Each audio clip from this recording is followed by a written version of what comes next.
boa noite. Eu sou William Galvão e começa agora o Jornal da Justiça desta terça-feira, 14 de março. Supremo Tribunal Federal derruba a lei do Amazonas que proibia a instalação de medidores externos de energia elétrica. Segundo o plenário, a norma invadiu a competência privativa da União para legislar sobre o tema.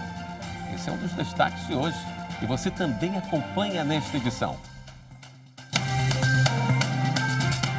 STF decide que Defensoria Pública não pode requisitar instauração de inquérito policial. Supremo confirma suspensão de processos e decisões judiciais sobre decreto de armas de fogo.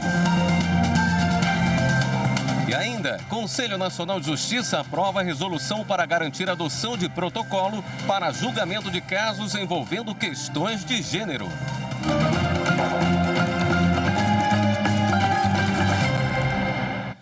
Por unanimidade, o plenário do Supremo declarou a inconstitucionalidade de lei do Amazonas que proibia a instalação de medidores externos de energia elétrica pelas concessionárias do serviço. O colegiado julgou procedente o pedido da Associação Brasileira de Distribuidores de Energia Elétrica, que destacou a segurança desses equipamentos para tornar a leitura mais eficiente e auxiliar no combate às perdas de energia. De acordo com o relator, ministro Luiz Roberto Barroso, ao vedar a instalação dos medidores e determinar ainda a cobrança de multa aos infratores da norma, a lei estadual invadiu a competência da União. Ainda segundo o ministro, o STF entende que leis estaduais ou municipais que interferem na relação contratual entre as concessionárias e a União configuram invasão da competência privativa do ente federado para legislar sobre energia elétrica. Também em julgamento no plenário virtual, o STF decidiu que a Defensoria Pública não pode requisitar instauração de inquérito policial. A repórter Marta Ferreira tem as informações. A discussão chegou ao Supremo por meio de uma ação proposta pela Associação Nacional dos Membros do Ministério Público, a CONAMP. Alega serem inconstitucionais trechos da Lei Complementar 65 de 2003 do Estado de Minas Gerais, que organiza a Defensoria Pública do Estado. O primeiro artigo questionado diz que o exercício da assistência jurídica aos necessitados é privativo da Defensoria Pública. O segundo dispositivo questionado relaciona entre as competências da Defensoria Pública a de requisitar a instauração de inquérito policial e diligências necessárias à apuração de crime de ação penal pública. Para a CONAMP, a lei viola a competência privativa da União para legislar sobre direito processual. Alega ainda que o monopólio da assistência jurídica aos necessitados seria indesejável. Em primeiro lugar, porque existem cerca de 6.000 municípios no Brasil e em praticamente todos há necessitados de assistência judiciária, mas não existem defensores públicos em número satisfatório para atendê-los. Assim, no entender da entidade, devem ser mantidos abertos os diversos caminhos existentes que possibilitam assistir juridicamente os necessitados. A ação foi levada para julgamento no plenário virtual. O relator é o ministro Luiz Roberto Barroso, que julgou improcedente o pedido. O ministro entendeu que a ação se encontra parcialmente prejudicada. Isso porque a lei mineira teve a redação modificada por outra lei de 2016. Foi acrescentado o seguinte trecho, que a assistência jurídica integral e gratuita fornecida pelo Estado será exercida pela Defensoria Pública. Já sobre o dispositivo que trata de inquérito policial, Barroso lembrou que a jurisprudência do STF trata o inquérito policial como procedimento administrativo e, com isso, seria de competência legislativa concorrente. Seguindo o voto do relator, a ministra Carmen Lúcia e os ministros Edson Fachin e Gilmar Mendes. Mas acabou prevalecendo o voto do ministro Alexandre de Moraes, que divergiu em parte do relator, por entender que a instauração de inquérito policial é de competência privativa da União. Assim, por maioria, o STF decidiu que a Defensoria Pública não pode requisitar instauração de inquérito policial. O plenário do Supremo confirmou o liminar do ministro Gilmar Mendes, que suspendeu processos e decisões contra o decreto do presidente Lula, que dificultou o acesso a armas de fogo.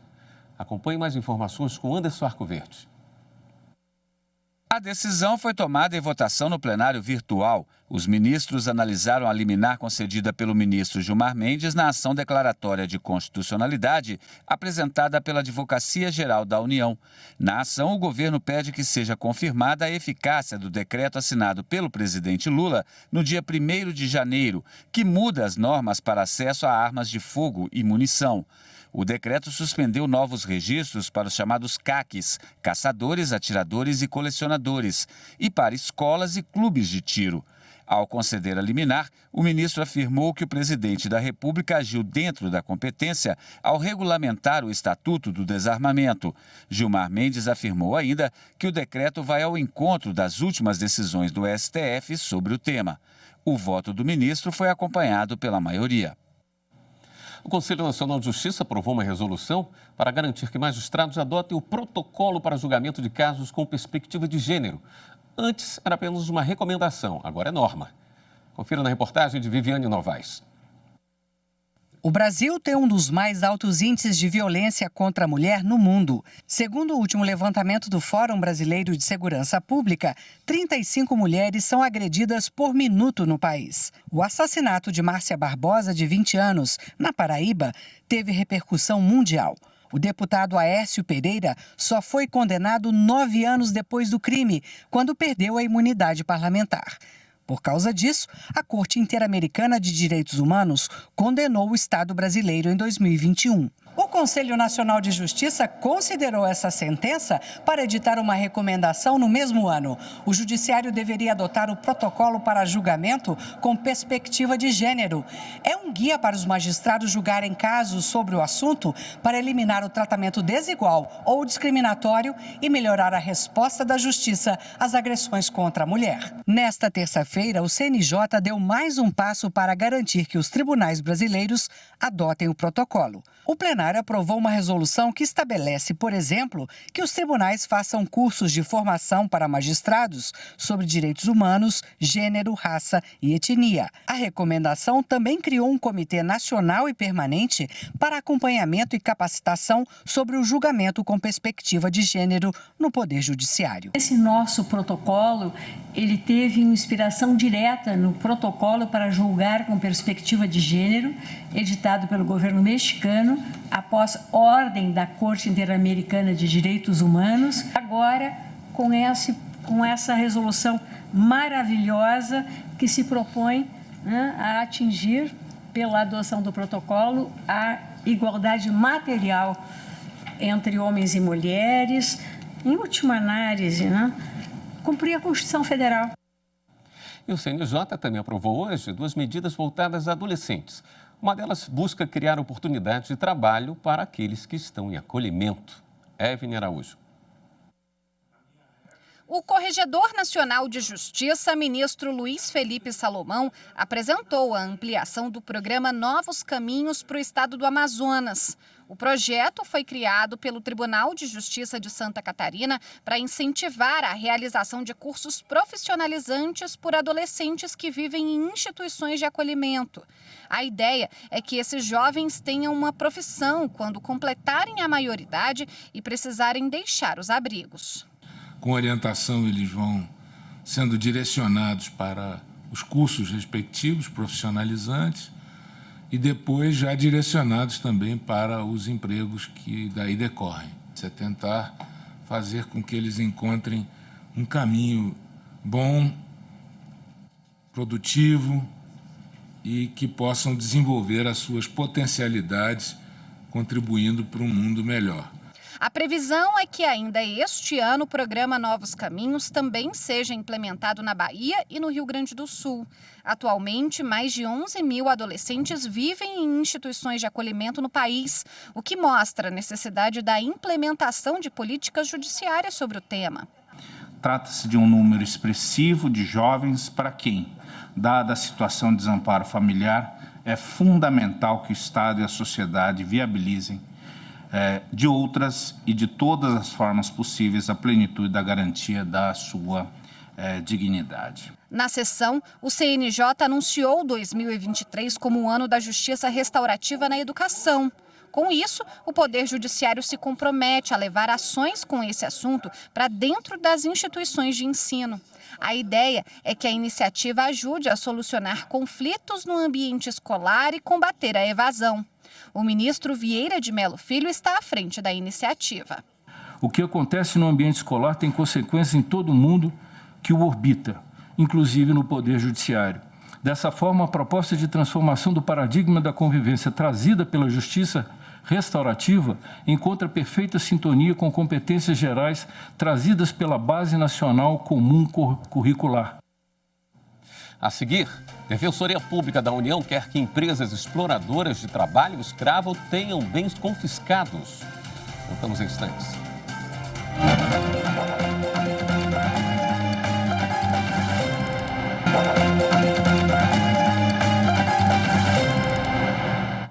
A Defensoria Pública da União entrou com ação no Supremo Tribunal Federal para garantir que empresas flagradas utilizando o trabalho escravo tenham bens confiscados e terras expropriadas. As informações com Marta Ferreira. A expropriação, também conhecida como desapropriação confiscatória, é quando o dono perde a terra ou o imóvel sem direito à indenização por ter praticado ato ilegal. Para coibir e reprimir o trabalho escravo, a Defensoria Pública da União quer a expropriação das terras e o confisco dos bens das empresas que usarem mão de obra com condições análogas à escravidão. A regra já está prevista na Constituição Federal no artigo 243, mas ainda não há definição pelo Congresso Nacional como será aplicada por ausência de regulamentação. A Defensoria Pública da União, então, recorreu ao Supremo para que essa regulamentação seja feita pelo Legislativo. Na ação, a DPU sugere que os bens apreendidos sejam redirecionados à reforma agrária e a programas de habitação popular como forma de estimular a justiça social. Também pede a concessão de medida liminar para que o Estado comece a aplicar a expropriação em caso de comprovado trabalho análogo à escravidão, utilizando como parâmetro o regramento previsto na Lei 8.257 de 1991, de expropriação relativa a tráfico de drogas. O pedido acontece em meio a inúmeros resgates de trabalhadores em situação de escravidão. Recentemente, mais de 200 pessoas foram resgatadas em vinícolas no sul do país. O relator do caso é o ministro Luiz Fux. O Ministério Público Federal ajuizou a ação civil pública para que o município de Santana, no Amapá, seja obrigado a aplicar 30% dos recursos do Programa Nacional de Alimentação Escolar, o PNAE, na compra de itens da agricultura familiar. Madeleine Machado. A ação ajuizada pelo Ministério Público Federal é contra o município de Santana e o prefeito da cidade, conhecido como Bala Rocha. De acordo com o inquérito civil, o município recebeu R$1.120.000 em 2021 do PNAE, que faz parte do Fundo Nacional de Desenvolvimento Escolar, mas deixou de aplicar o percentual de 30% previsto em lei na compra de gêneros alimentícios diretamente da agricultura familiar e do empreendedor familiar rural ou de suas organizações, o que prejudicou o desenvolvimento econômico e sustentável das unidades. O mesmo aconteceu em 2022. O município alega que o processo para aquisição de gêneros alimentícios não foi finalizado em tempo hábil e, por essa razão, não teriam sido gastos os recursos. A 8ª turma do Tribunal Superior do Trabalho determinou a continuidade da tramitação do recurso de um empresário de Lusiânia, em Goiás, contra a penhora de imóvel para pagar dívidas trabalhistas. O repórter Daniel Vasques tem mais informações. O caso se refere a uma ação trabalhista ajuizada por um trabalhador rural que pediu reconhecimento de vínculo de emprego. A empresa em que ele trabalhava foi condenada a pagar R$30 mil por dívidas trabalhistas, mas diante do não pagamento, a justiça determinou a penhora do imóvel do empresário. Segundo o processo, o oficial de justiça certificou ter dado ciência ao executado em 21 de janeiro de 2016, de que o ato de penhora seria disponibilizado nos autos no dia 27 do mesmo mês, data em que, segundo o empresário, se iniciaria o prazo para a oposição de eventuais embargos, o que foi feito em 29 de janeiro. O Tribunal Regional do Trabalho da 18ª Região em Goiás declarou a perda do prazo para recorrer. Para o TRT, a oposição de embargos de execução deveria ter sido feita entre os dias 22 e 26 de janeiro e, portanto, estariam fora do prazo, conforme estabelece a Consolidação das Leis do Trabalho. Segundo o artigo 884 da CLT, em caso de execução ou penhora, o executado terá 5 dias para apresentar embargos. No TST, o empresário alegou que fora induzido a erro pelo oficial de justiça. A relatora do recurso na 8ª turma, ministra Delaide Miranda Arantes, afirmou que, por ser leigo sobre os prazos processuais, o empresário não pode ter o direito de defesa tolhido pela certificação incorreta da data. Segundo a ministra, nesse caso, fica configurada a hipótese de justa causa, prevista no Código de Processo Civil para a postergação excepcional do prazo. Assim, por unanimidade, o colegiado determinou a continuidade da tramitação do recurso do empresário contra a penhora de imóvel. De acordo com a 3ª turma do Superior Tribunal de Justiça, médica não pode ser curadora de paciente da clínica psiquiátrica em que trabalhou. A repórter Jéssica Castro tem as informações. Por unanimidade, o colegiado entendeu que uma médica não pode ser nomeada para atuar como curadora de uma paciente que está internada em uma clínica psiquiátrica onde ela trabalhou. Segundo os ministros, o reconhecimento da inaptidão para a curadoria decorre de um possível conflito de interesses. Na origem do caso, 2 irmãos ajuizaram ação de interdição em desfavor da irmã, buscando a nomeação de uma pessoa de confiança como curadora ou a atribuição dessa função a algum deles, sob o fundamento de que ela seria civilmente incapaz por ter sido diagnosticada com um tipo de psicose. No recurso ao STJ, os irmãos alegaram que não foi demonstrado um critério capaz de justificar a nomeação da curadora pela falta de qualquer vínculo com a curatelada. Além disso, alegaram que o dono da clínica estaria cobrando um valor muito alto da paciente, o que evidenciaria um conflito de interesse. O relator do recurso, o ministro Marco Aurélio Belize, observou possível conflito de interesse no eventual exercício da curatela pela médica que trabalhou na clínica onde a paciente está internada. O ministro destacou ainda que a interditada demonstrou aversão aos irmãos e à curadora que eles indicavam.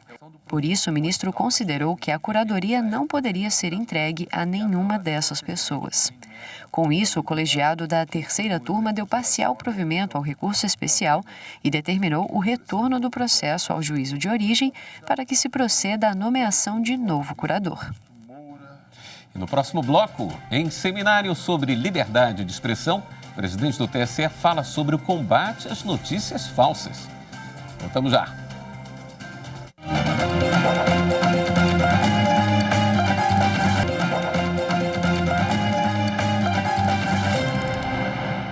O presidente do Tribunal Superior Eleitoral, ministro Alexandre de Moraes, participou do seminário sobre liberdade de expressão, redes sociais e democracia, promovido pela Fundação Getúlio Vargas. A reportagem é de Mariana Fabre. Juristas, jornalistas, políticos e empresários se reuniram no Rio de Janeiro para debater a democracia digital. Foram discutidos assuntos como governança online, proteção de dados, inteligência artificial e desinformação. Durante o evento, o presidente do TSE falou sobre o papel do judiciário na democracia. O ministro Alexandre de Moraes ressaltou que o combate às notícias falsas não fere a liberdade de expressão e que é preciso responsabilizar as plataformas digitais. No Brasil, nós não vamos admitir tratar redes sociais virtualmente como uma terra sem lei. No Brasil, nós vamos responsabilizar e aguardamos e vamos auxiliar o Congresso Nacional no que for possível para regulamentar da melhor forma possível. O Corregedor-Geral da Justiça Eleitoral também participou do evento. O ministro Benedito Gonçalves falou sobre a importância da internet para a comunicação. Tenho esperança de que, em breve, chegaremos a um ponto de equilíbrio em que uma minoria que hoje faz um grande barulho na divulgação de mentiras e notícias falsas sucumbirá ao bom senso e à prevalência do que é realmente verdade. A ponderação entre liberdade de expressão e a dificuldade de enfrentar os problemas gerados pela desinformação deve ser objeto de reflexão constante. O Grupo de Monitoramento e Fiscalização do Sistema Carcerário de Mato Grosso fez inspeções em unidades nos municípios de Alta Floresta e Colíder, norte do estado. A repórter Fernanda Fernandes conta como foi. A expedição do Grupo de Monitoramento e Fiscalização do Sistema Carcerário e Socioeducativo de Mato Grosso esteve na estrada novamente. Destino, o Nortão. Primeira parada, cadeia pública de Alta Floresta. Aqui cumprem pena 169 recuperandos. 20 desses participam de atividades educacionais e vários já trabalham fora. O trabalho da Fundação é fazer toda a intermediação de mão de obra, de todo o estado de Mato Grosso. Ela faz ajuda na capacitação também do recuperando, ajuda a questão da tanto o reeducando quanto também a sua família. A unidade, onde antes funcionava uma delegacia, é antiga, sofreu algumas reformas e, comparando-se com 4 anos atrás, quando a equipe esteve aqui pela última vez, percebe-se avanços, mas ainda não é o ideal. E tudo foi devidamente anotado para que adequações sejam feitas. É importante, o Poder Judiciário, o desembargador, os superintendentes, o secretário estarem presentes na unidade para ver as melhorias que teve, e para que os presos também possam explanar o que melhorou na unidade depois da reforma e o que possa melhorar. A comitiva, liderada pelo desembargador Orlando Perry, também discutiu com representantes da prefeitura e comunidade local a ampliação da contratação da mão de obra de privados de liberdade e a possibilidade de instalação do escritório social no município. Como secretária de assistência, a gente vê que a gente tem que olhar o lado humano. A gente tem que direcionar essas pessoas para uma nova chance, para ressignificar a vida deles. E como empresário eu vejo eles de outra forma, entendeu? Hoje eu acolheria cada um deles na minha empresa e ajudaria também a sociedade a ser um pouquinho melhor, Eu vou me empenhar em Alta Floresta para que o GMF, o Poder Judiciário, o município, a sociedade civil organizada possa colher os frutos desse trabalho. Seguimos viagem e agora estamos na cadeia pública feminina de Colíder, com capacidade para 40 recuperandas, mas abrigando 52. A metade cursa do ensino médio ao fundamental. E é justamente o estudo que tem mudado o comportamento e a visão de futuro de Gislaine, que cumpre pena há 9 meses. Eu vi que o mundo do crime não vale a pena e eu estou aqui, estou estudando, eu tenho um sonho muito grande de ser pediatra. Em nome de Jesus eu vou conseguir, estou estudando para isso e se aparecer outras oportunidades eu vou acatar. Por outro lado, a estrutura física pede muitas adequações e atendendo a pedidos, novas oportunidades de estudo devem chegar por aqui em breve. As condições são péssimas e o estado de Mato Grosso deve construir uma nova unidade feminina aqui nesta comarca, o quanto antes. Muitas delas, para nossa surpresa, têm o curso, o 2º grau completo e pretendem fazer um curso superior e anseiam por isso. Então nós vamos trabalhar no sentido de ministrar a ela, propiciar a ela o curso superior que elas tantos almejam. Eles vêm com o intuito de ver as demandas das detentas, o que elas têm para que melhorem o dia a dia delas aqui. Penso que se sentiram valorizadas e acolhidas, porque eu ouvi alguém entrar no corredor e falar, olha, o que você está precisando? Como que está tal coisa? Como que é a sua visita? Aqui a equipe do GMF também promoveu o encontro para mostrar como é possível a ressocialização da população carcerária com ocupação profissional.